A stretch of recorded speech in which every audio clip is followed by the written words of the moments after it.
it's just a coincidence that the police chief was the same man in charge of the Las Vegas shooting. And it's just a huge coincidence that property owned by millionaires and billionaires like Jeff Bezos, Oprah, and the founder of PayPal remained untouched, while the land of the natives burned only a few feet away, literally.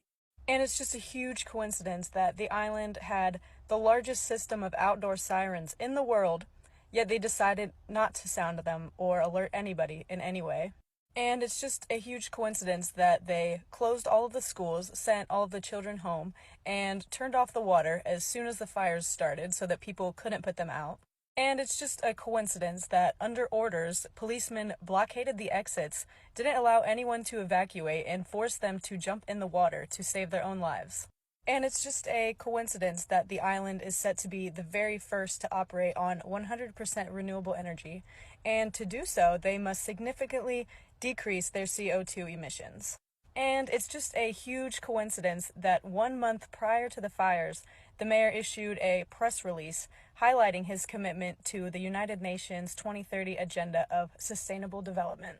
And it's just a coincidence that Hawaii is the only state to have submitted a voluntary local review, which is a framework and goal set to achieve sustainable development.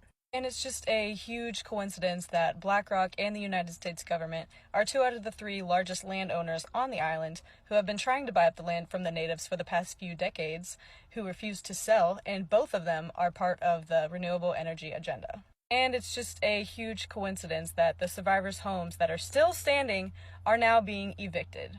And it's just a coincidence that the fact checkers saying that all of this is a coincidence are owned by BlackRock. At this point, if you believe that all of these are coincidences, you are the crazy one, not me. Google is not going to come out and tell you what's going on, and even if they did, a lot of you wouldn't even believe it unless it was from a government or fact-checking website.